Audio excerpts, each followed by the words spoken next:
Let the word go forth from this time and place to friend and foe alike.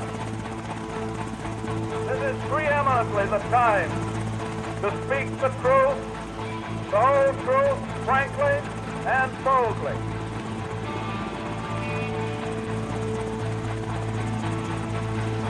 History doesn't have to be boring, buttoned up, or inaccessible. And it certainly didn't end in 1945. It belongs to all of us, and we share and add to it every day.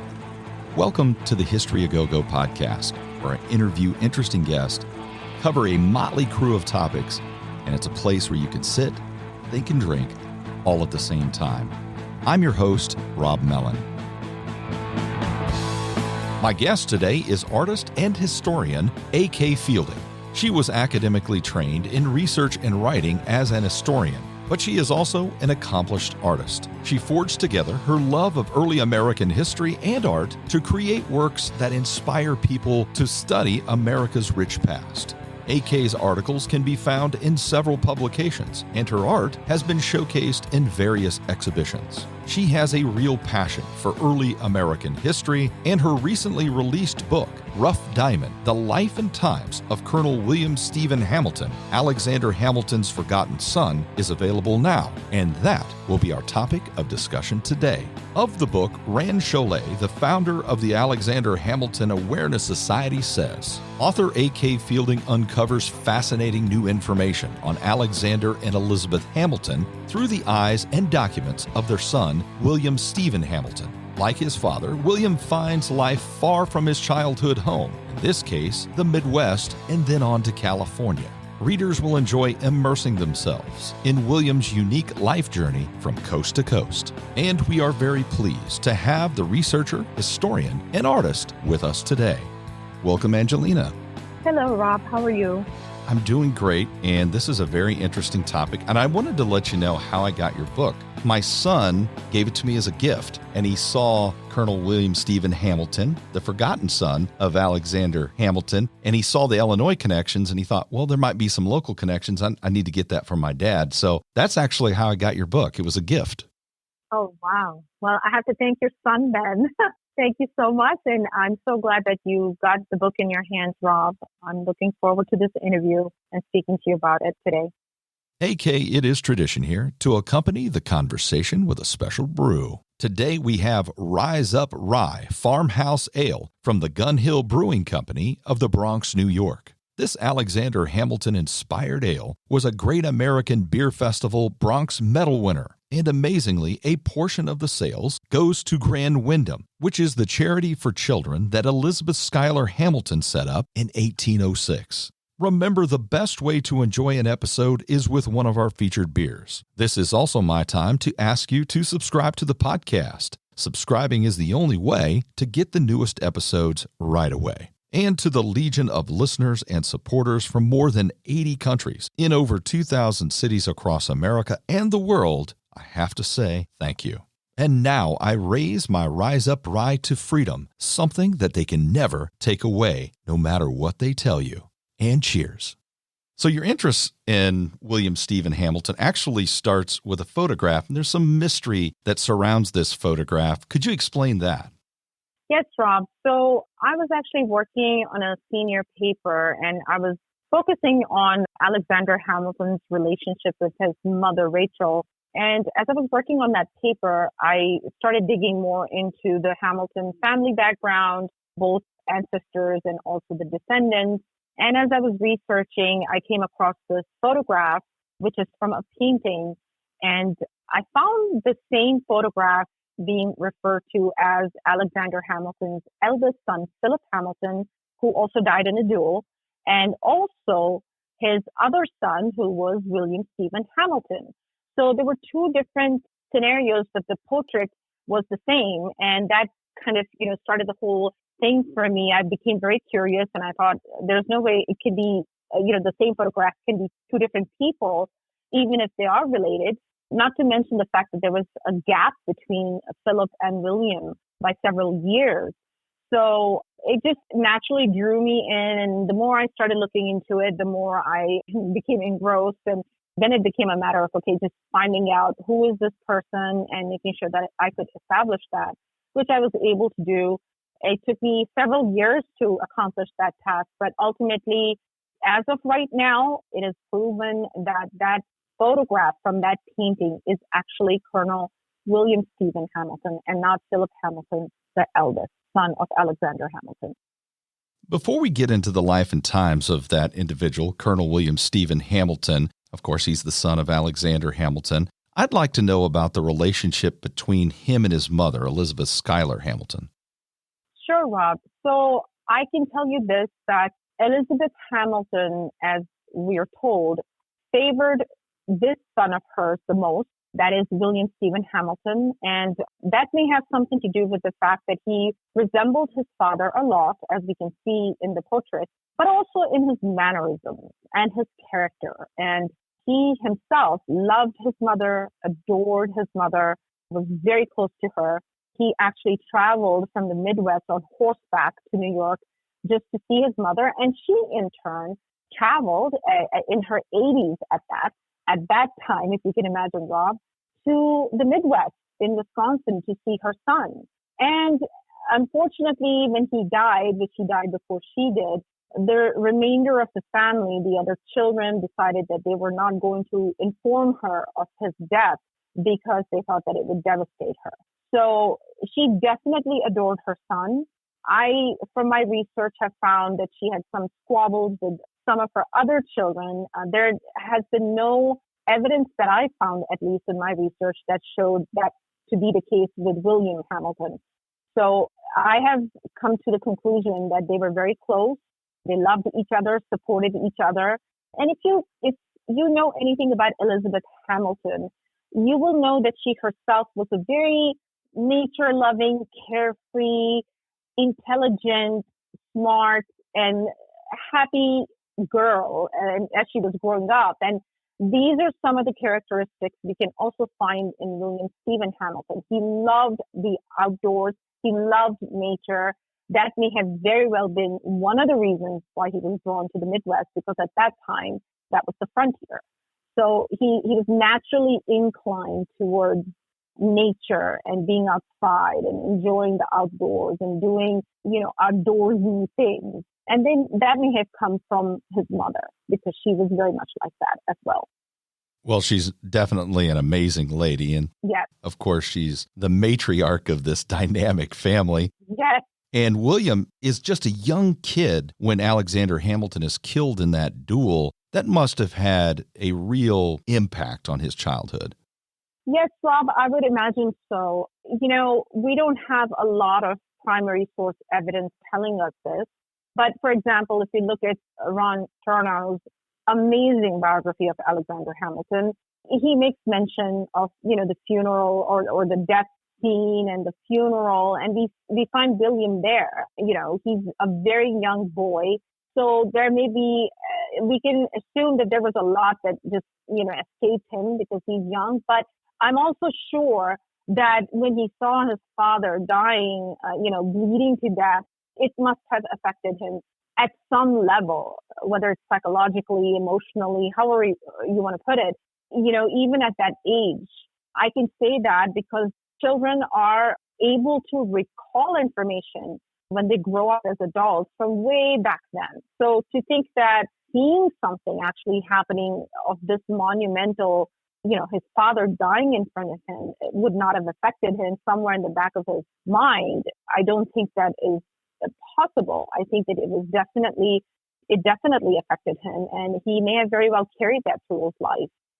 Well, it definitely affects him later because most of his brothers were able to attend Columbia, which was the alma mater of Alexander Hamilton, even though it was called King's College at that time, and then had military service. Correct. But William Stephen is not able to attend Columbia, so he goes to the United States Military Academy at West Point. So it does have that impact. Can you go back to that time? Were there any records of his time at West Point or his conduct at the military academy? So yes, Rob, he does attend West Point. Unfortunately, the records that were written about him while he was at the academy were all burnt in a fire later in the 19th century. So lots of those records were destroyed. And, my predecessor who wrote about William Hamilton tried to communicate with West Point, and I was able to pull out some letters that basically stated that fact. Because they had that fire, it destroyed a lot of records, including William Hamilton's records. So we can say this, that yes, he did attend West Point. We know that he left early before completing his program. We can say that he left early possibly because money ran out, possibly because he grew frustrated and maybe his adventuresome spirit wanted to just go out further into the frontier, which is what he did. We can also say that possibly as far as his education, what he gained at West Point, we can see some of it during the Black Hawk War. Because when the Black Hawk War happened, William Stephen Hamilton is living with his miners at the Hamilton's digging. He puts up Hamilton Fort, and he's able to basically use just scraps of metal to create rifles and things of that nature, just so that the miners can defend their families and themselves when if they're attacked. Because he himself goes off to help the army as a volunteer. So somewhere, somehow, some knowledge stuck in his mind. And I think this is very true of him because he was a very shrewd, highly intellectual individual, not one to easily forget things, just very sharp. If you look at the way he came to the Midwest and was a surveyor initially and then became a lawyer, then ran for elected office, and then he moved into Wisconsin, and, he carries on as a miner. These are all traits of someone who is a go-getter, who is hardworking, who is determined, focused, not someone who is just, lazing around from one place to another, trying to find himself. He's very determined, and he's very sharp and very focused. And it doesn't take him a long time to learn things. He's what I would call, self-taught, autodidact, if you will. And he is able to do this in many things, whether it's the rifle making, whether it's learning how to mine, whether it is how to survey land, whether it is how to learn the French language so that he can speak eloquently and beautifully in French with the Marquis de Lafayette, who visits later in the 19th century. So these are things that he picks up on his own, and he learns on his own. He does not have a formal education. He, in fact, is probably the only child in that Hamilton family, in terms of the sons, that does not have any formal education, completely self-taught. It's a mystery on why he leaves West Point. And I think you're correct in the sense that he has this adventurous spirit. That in part might be why he left. Mm-hmm. But if you look back at that time period when he does leave, 1817, the War of 1812 ends in 1814 or so. Especially on the East Coast, the economy is not going great in the United States. There's more opportunity out west. Mm-hmm. Does the fact that the American economy is not hitting on all cylinders at that time, do you think that contributes to his desire to head out west, looking for opportunity? Oh, absolutely, Rob. In fact, if we look at the period right in the beginning of the 19th century, it is not uncommon for young men to push out into the frontier because the roles are changing. Where we used to be, we had the father and the mother, the nuclear family, and the sons grew up and then a lot of times stayed with the family. This is no longer the case. Now sons are going out there into the frontier. They want to find their own way of how to live, how to make a living, have their own families. These are the new self-made men. These are what I would call the quintessential American mindset that we're seeing. And it starts, we start seeing it early 19th century, and then it comes down all the way. We see LinkedIn and so on and so forth down the road. So yes, he was definitely thinking the same thing. The economy was hit hard after the war. And the population, on the East Coast was just jam-packed. And so here we are. There's lots of land. It's all open. It's, we can go and venture forward and make a name for ourselves, make a life for ourselves. And so that's what we do. If we are young men, that's what we aim for. So that is what he did. And several other people did the same thing. as I mentioned, including Abraham Lincoln. So this is what is happening at William Stephen Hamilton's time. And so he definitely moves. That is definitely part of why he moves, I believe, yes. You know, if you come to the Midwest at that time, if you take Illinois, where Stephen Hamilton actually came, and you mentioned Lincoln as well, and Stephen Douglas, and I mentioned our founder of our city, John Wood, and all these people are coming from the East in some capacity. And of course, Abraham Lincoln comes from Kentucky. Yes. But there's opportunity here where on the East Coast, you got to really establish yourself to work yourself into positions of political power or economic opportunity. But in Illinois, you can become a lawyer pretty easily, and you can gain land really easily, and you can gain political power easier than you can on the East Coast. Yes, I would agree with that, Rob, because, everything is so new here in the Midwest.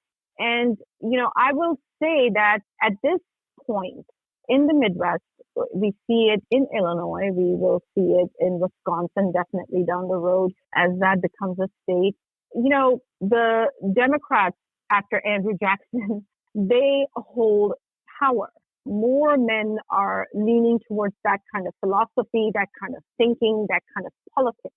And so if you are in line with that, then yes, you can be, anything at any level with not a lot of problems. But if you are a staunch Whig, like William Stephen Hamilton, which Whigs were basically coming down the line of the Federalists. So we're talking about Alexander Hamilton, George Washington, and such. So at this point, with the Whigs, with Henry Clay leading the way, it's not necessarily the best place to be if you're trying to get into politics. I will not say that you cannot have any pull, but it was definitely a very, Andrew Jacksonian Democrat kind of region. So this is what William Stephen Hamilton is coming into. And that man was definitely one of the reasons, in fact, I mentioned in my book, more like his father than any of his brothers. Because if you look at the brothers, a lot of them stayed back in New York. In fact, all of them did. And they all were able to find some sort of a position in the Jackson administration. William Stephen Hamilton did not. He chose to come out to the frontier to establish himself rather than take up some job or some kind of position in the Jackson administration. So in that way, he's very different and unlike his brothers. He sticks true to his father's principles. And this is another way that I feel that he resembled his father more so than any of his other brothers. I'm wondering about his personality because it seems incredibly interesting. You have this rustic type of character. In some cases, he doesn't even wear shoes. He looks like a backwoodsman, but you enter his cabin or something like that, and it's full of books, and he can speak French. It's a really interesting dynamic. Yes, he was definitely a very, very complex man, but very fascinating. And that is one of the draws that I had in writing about his life. So you're right, Rob. He was like a backwoodsman, and it was not uncommon to see him outside barefoot, with his frontiersman gear on. In fact, he preferred that. He hated the suits and the, frills and the bows and whatnot of polite society. He did not miss it at all. Now, having said that, when he was in Madison and he was the president of the Rum Council and so on and so forth, he definitely dressed up for the occasion. So it's not that he did not know how to dress up or he didn't own a suit or something, but it's just that he preferred to be in the most natural state. Again, as I said before, he loved nature. He loved outdoors. He did not want to be confined to anything, whether it was clothing or the rules of society. So that is what he was. He was very much his own man, very much his way of thinking and his principles, and that's what he lived by. He's in St. Louis for a while, and so is Aaron Burr. And there's an interesting case where he challenges Aaron Burr to a duel. Now, Aaron Burr at this point must have been an older man, and of course, William is a young man. Could you explain what happens in that circumstance? So yes, Rob. Unfortunately, this is one of those myths that has become legendary and all over the place. But unfortunately, it is a myth. I really dug into this because I had to know this is just incredible if this is true. And what began my search was, as I said, my predecessor had written a biography on William Stephen Hamilton, and he mentions it there, and he relates his information to an article in a newspaper. So, of course, I went drilling after the newspaper, and after spending years looking for this particular piece of information, I basically found that this was something that was told that could not possibly have happened, because at the time that it's supposed to be told, when Aaron Burr is last known to be in St. Louis, William Stephen Hamilton would have been a small child living in New York, not in the Midwest. So there's absolutely no way he could have chased after Burr all the way from New York, as good a horseman as he was, on his own, and gone up to him in St. Louis, Missouri, and challenged him to a duel. It just would not have happened. So it's a fancy tale, unfortunately, but it's not true, and it never happened. And it has been verified. Even the incredible author who wrote Aaron Burr's biography just recently, I even contacted her and confirmed the dates of Burr being at that location. And, it was just, there's just no way. There's no evidence showing that by the time William Stephen Hamilton came of age and made it to St. Louis, that Aaron Burr was there too. Now, Angelina, we cannot let facts get in the way of a good story now, can we? Oh, gosh, yes. It's people like me who ruin it. I'm so sorry, Rob. I've ruined everyone's dream now. No, that's okay. That's okay. But it makes more sense. Yes, it is one of those romanticized stories that have kind of stuck through. And I tried very much, with the limitations that I had, to stay true to historical facts rather than trying to romanticize, the story. I to be fair to my predecessor, when he wrote the book, that was almost 100 years ago. There was a different way of writing. And unfortunately, he didn't always leave the right footnotes or endnotes. So it didn't help in research. But again, I realized he was also working with the same limitations that I was, probably even more so, because he didn't have some of the technological advances that I do have to my advantage today. But there is a romantic part of the story that I think is true, and that's the fact that he is able to meet the Marquis de Lafayette when the Marquis comes back to the United States, takes the tour across the country, and ends up in St. Louis in 1824.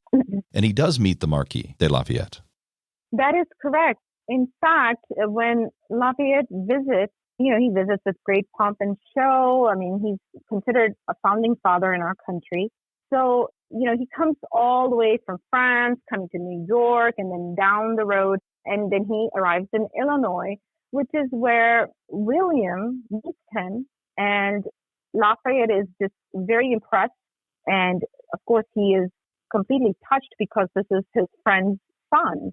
And again, the features resemble Alexander Hamilton. So I'm sure he must have thought about those good old times during the Revolutionary War, being a brother with Alexander Hamilton. So yes, Governor Coles actually introduces them, and William Stephen Hamilton actually helps Lafayette through the tour. This is where his French comes in handy. He's basically interpreting things for him and, acting almost like his assistant, if you will, or secretary, helping him get around town, meeting people, so on and so forth. I will just read a quick quote from what Lafayette said when he met William. He said, quote, "Son of the General Alexander Hamilton, whom General Lafayette had loved so much, with the greatest pleasure he received William Stephen Hamilton." So I thought that was very incredible that after all those years and first time meeting him, this is what he said. Again, going back to, yes, William Stephen Hamilton, someone could say, and in fact, he had rivals and even enemies who said, he's a crude man, he lived in a crude place, and so on and so forth. But he could be charming, and he could be sensitive, and he could be caring and be elegant when time demanded it out of him. He just preferred not to be in polite society if he could help it. But it doesn't mean that he was completely crude, as some people have charged against him. You can imagine how Lafayette was so touched if William comes up and he resembles Alexander. And of course, he had such fond memories of being on General Washington's staff with Alexander Hamilton. Yes. It would almost brought him to tears. Yes. I could see where he was incredibly moved by William Hamilton. Absolutely. Yes. And I would not for a minute doubt that, because he is much older. He's coming back to the United States after all that time. These are fond memories that he is sharing with the son of one of his closest friends. So yes, I'm sure that was a great conversation they both had, which even William Stephen Hamilton would have enjoyed, just learning about his father from a different perspective. And that would have definitely brought him a lot of pleasure. Well, it's interesting that William actually gets into the law like his father as well. He's living in Peoria, I believe, at that time. Yes. There's a case with a Native American that you can kind of speak to, and I believe it was the very first murder case in Peoria. Yes, that's correct, Rob. So in 1825, William, as a lawyer, as a defense lawyer in Peoria, defended a Native American man named Namaqua. And it was the first murder trial that was held in that town. What had happened was, apparently at a fur trading post in Peoria, Namaqua and a Frenchman named Pierre Laundry had got into a scuffle in which basically Namaqua scalped the Frenchman and was arrested. He was taken to court. He was found guilty and he was convicted to death by hanging.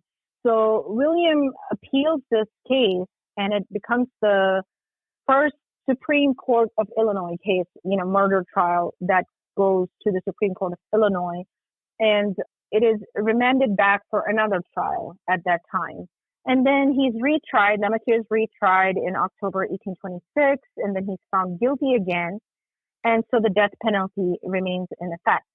So at this point, William Stephen Hamilton changes his tactics, and he says that the court would not have jurisdiction to even try Namaqua because he was a member of the Potawatomi tribe and was only so far bound by the laws of the state of Illinois as his tribe had made him by treaty. So this is his argument to defend him at this point, at this stage, and it works, and the court dismisses the case. Unfortunately, they agreed to release him, but Namaqua reappears in the Black Hawk War years later, opposite of his defense attorney, William Stephen Hamilton. They're on opposite sides of the war, and he's killed in action at the Battle of Stillman's Run. So that's where his life ends. I thought that was interesting that, here William defended him, got him to be forgiven and penalty just dismissed. Then he ends up facing, they face each other at a war years later where he dies. It's just another case, I think, where history is better than fiction. You couldn't make up a better story. It just works out perfectly. Yes. It's amazing. True. Yeah, that's pretty fascinating. I'm also interested in how he gets into the mining industry. I know he's in Galena, and the lead mines in Galena draw a lot of people throughout the Midwest to that region. Could you speak to his early mining exploits? Yes. So, Rob, this, again, part of the problem in writing about William Stephen Hamilton was that he did not leave any primary source materials, hardly, I should say. There may be a handful of letters, more than half of them, which are business letters, which really doesn't give you a complete idea of a person. So I didn't have a lot of direct sources from him. So I had to rely heavily on his contemporaries and their accounts of that time, that period, or even if they had a relationship with him, what they thought of him, and so on and so forth. So I cannot say, okay, he went through these stages and these steps and so on and so forth. I can, however, say that he was in Galena and he stayed there long enough to familiarize himself with the technology and the techniques and skills required to mine. And then he moves from, he's in Galena acquiring this training. As I said before, he's self-taught. So he's educating himself. And then he moves further up, which at this stage, Wisconsin is not a state. So we still have this, it's a territorial thing. But he moves further up, possibly to get away from the crowd, because everybody's in Galena, as you said. for the same reason. And so he moves further up and he, as they say, strikes it rich because he finds an area and a region where there's massive amounts of lead. And so that's where he basically ends up. And eventually down the road, we're going to see it becoming Hamilton's diggings and later Wiota, Wisconsin. So you mentioned his military service before, and it's in that region, in that Galena area where there's the Redbird disturbance and then the Winnebago War. And then after that, a few years later, you have the Black Hawk War. Could you explain his military service in those conflicts? Yes, so I think the greatest service he did was in the Black Hawk War, because the others that you mentioned, we call them the wars, but they were, minor skirmishes, if you will. Sure. They were not long-lasting, drawn-out, year-long wars. And his role in those situations was very minimal. Essentially, he volunteered as a militiaman and showed up to fight if need be. But of course, it was not anything long-lasting. That was over pretty quickly. The Black Hawk War, on the other hand, again, he does join in as a volunteer. So he's not there in the army. We see Abraham Lincoln in the Black Hawk War in the army, but Hamilton is there as a volunteer and he works for the army as a spy. So in fact, he is responsible for going down and gathering up other Native American allies to come and help support the army against the Black Hawk War and his warriors. And he is basically goes through a lot of pain in doing so because, you have people who are traveling on foot a lot of times to go, come from far distances just to get to a location where the army is so that they can fight or they can defend, whatever the case may be. And a lot of times, some of them just don't want to bother with that. They get disheartened, they turn around and go back. Some of them say, we'll come back and never come back. And so there's a lot of this friction going on between the ranks. And, he's questioned and sometimes he's accused of things and sometimes he's challenged. But in any case, he's able to bring together help. So he goes through several different episodes during the war where we can see him. And some of those moments are questionable where, some people have said, okay, he was there. And then some people have said he wasn't there. And so that's sort of the thing. I try to present all of the information that I found through the primary sources in the book for, the reader to decide, okay, what really happened here. So in this case, that is what's happening. And he does volunteer, like I said, for the army. He spies Black Hawk and he's able to let them know and give them the information that finally, brings about the end result that we have at Black Hawk War. He must have been in a difficult position because if he's reaching out to these other Native American tribes that are in the region, and then you have Jackson's Indian Removal Act, yes, it must put him in a difficult position. Yes, correct. So yes, even though he's a volunteer, he is still fighting on behalf of the U.S. And so he is in a very precarious place. And I think that had a lot to do, even though we have these Native American tribes that are allies, but, even with them, they're suspicious and they're not sure that, he is a friend. Some of them are used to having, their own Indian agent, which is what the title was for that position at that time, who they've worked with for several years. And so maybe there's an issue of trust. Some of them want their Indian agent to be in charge. Others don't trust Hamilton just because of who he is, what he looks like, whatever the case may be. So yes, there's definitely friction. There's definitely even chaos. And, he has to work through all of this and be diplomatic, which he was not very much. But, at least try to do something to keep it all together for the sake of the task that must be accomplished. And I think he was able to do that despite all of the problems that he had to confront. Could you talk about the establishment of Hamilton Diggings, and then I think that eventually becomes Wiota, Wisconsin, if I'm not mistaken? Correct. What's that settlement like in the beginning? So in the beginning, it's Hamilton's Diggings, which is basically if you go by some of his contemporaries' accounts, it's just It's just, so-called home of Hamilton, which has been thrown together just by some logs and some animal skins and whatnot, thrown together one on top of each other. There's absolutely nothing beautiful about this place. And, one particular contemporary is shocked that a son of Alexander Hamilton could live under such circumstances. Barely any door, and what there is, no lock on it, and so on and so forth. But for him, it was his home, and he loved it, and he loved it the way it was. And he was able to allow a lot of people come into that area and live there and work there with him. Some of these people were very rough. Some of them may have even been criminals, but he was willing to give them a chance. Whoever was kicked out of polite society, you could imagine why he was, had a welcome mat for them, if you will.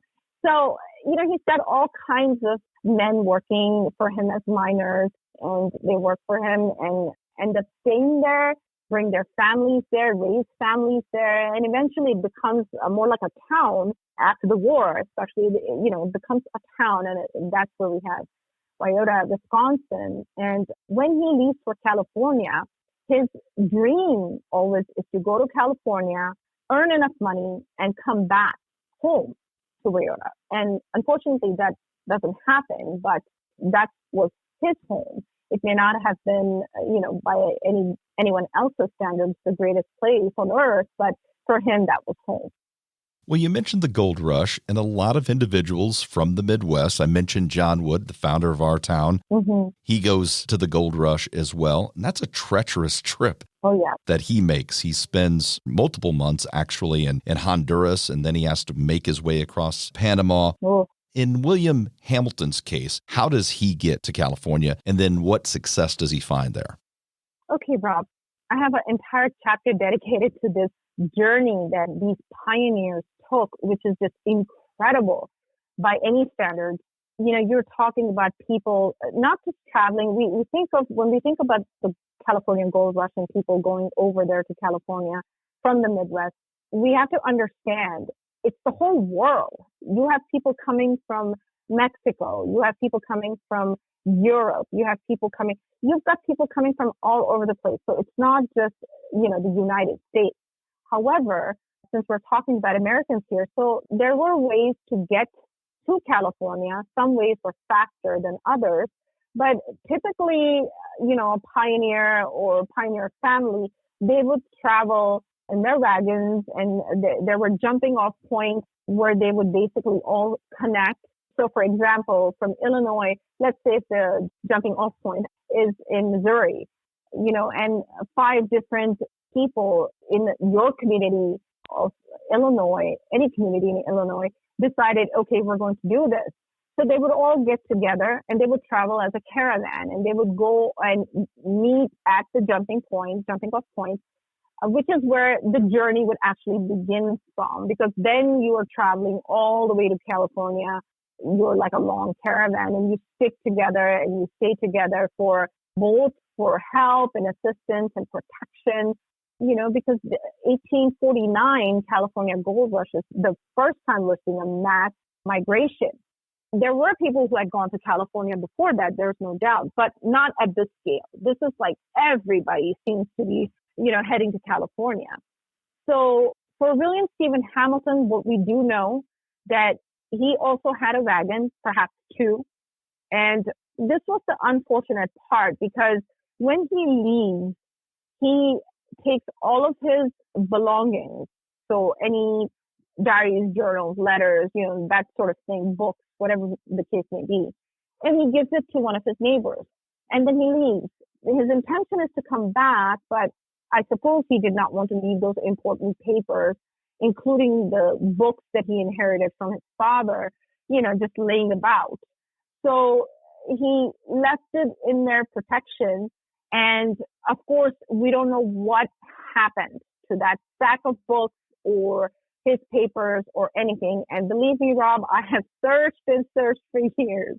And unfortunately, they are either destroyed forever or they're sitting in someone's attic or somewhere. I pray to God that's the case, because it would be incredible to get, your hands on that, because just imagine So at least through my research, I was unable to discover any of the primary sources that he left behind, which was very unfortunate. But he goes to California and he manages to make it through all the way. Of course, he has trials and troubles like anyone. You know, we're talking about disease and death and shortages of food and water, and people just, I mean, there are accounts of people eating their own shoes, you know, boiling the shoes and eating them, you know, things that you would see maybe in a Civil War movie or something, but it's true, it's happening. You know, there are people who are, we talk about, you know, there's even accounts of cannibalism ahead of time, but, you know, there's all kinds of things going on because it's a long trek. And once they get to close to the desert, it's incredible. So many people lose their minds. So many people have died. So many people just give up, turn back around. Others just, you know, have got into brawls and fights. And, you know, before you know it, someone shot somebody or killed somebody. There's an incident that I mentioned in my book where this young man is cooking some food for his caravan. And another young man who he just gets so annoyed. And he actually kills the young man for no reason. It's just incredible. So those kinds of stories are true. They're not just stories. They're events that actually happened. And it's very scary and it's very disturbing because it's like you're left in the middle of nowhere and your true character comes out. Either you're going to make it or you're not. And even if you make it, how do you make it? And what do you become when you get there? So he's going against all these odds and he travels and finally gets to California, makes it through all the diseases and everything else. And within a year, unfortunately, dies from what we believe is cholera, which was rampant during the overland journey, but he managed to escape it. But then when he gets to California, within a year, he also apparently got cholera and died from it. Well, the last question I have for you today, and this is a little bit of speculation, but he was such an ambitious guy in business and in politics, and the politics of the country change as well in that period after he dies. What do you think would have been possible for him if he would have returned to Wisconsin within a year or so, like so many others did from the gold rush? Would he have had any sort of economic success, or do you think he would have finally had that political success? You know, Rob, I can tell you this, by the time he dies, he's in his 50s. When he was running for elected office in Wisconsin, he felt betrayed by the system because he lost to a man who was not really part of the community. He had just arrived from the East Coast and he felt that it was unfair because quite naturally, here's, you know, William Stephen Hamilton, who basically is one of the founding fathers, if you will, of that state. You know, he's there from the very beginning. And just like people like Henry Dodge and such. So now we have an individual who's coming fresh from another part of the country and is, you know, elected into office. And he thinks there's something fishy going on. So he calls for a recount and he goes through all that trouble to figure out, okay, you know, there's something wrong with this. These ballots were not counted accurately or whatever the case may be. Unfortunately, it's decided against him and the other individual wins that seat. And so he swears that he's never going to get back into politics after that because he's so completely worn down and just has absolutely no interest in ever getting involved in that.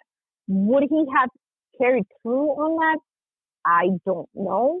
I suspect that maybe something would have probably pulled him back into it because that's the kind of person he was.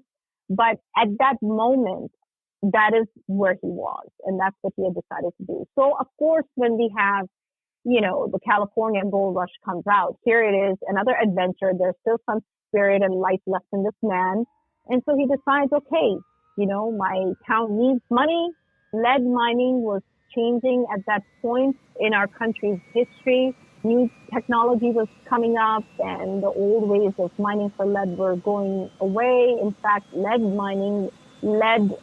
which was once called the gray gold, was losing its value at that point. You know, there were other things that were taking precedence, gold, for instance.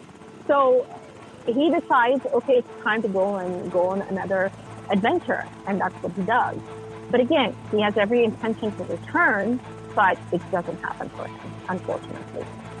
Well, I want to thank you, Angelina. The book is really amazing. Rough Diamond, The Life of Colonel William Stephen Hamilton, Alexander Hamilton's Forgotten Son. And it shouldn't be forgotten because it is a amazing, tremendous life of a really interesting person. Thank you so much, Rob. I appreciate it. Thank you for allowing me to come and speak about him today at your show. It was wonderful. Thank you. My guest today was artist and historian A.K. Fielding. And if you would like to get her new book, Rough Diamond, The Life of Colonel William Stephen Hamilton, Alexander Hamilton's Forgotten Son, simply click on the link in the description below. Our featured brew was Rise Up Rye Farmhouse Ale from the Gun Hill Brewing Company of the Bronx, New York. And if you liked our talk today, please share this episode with a friend. And remember, subscribe to the podcast. If you want more information on the guest or the books, like the History A Go-Go Facebook page. The music was provided by the outstanding North Carolina band Bones Fork, and I would suggest checking out their recently released album, Beautiful Circle. Their link is in the description below as well.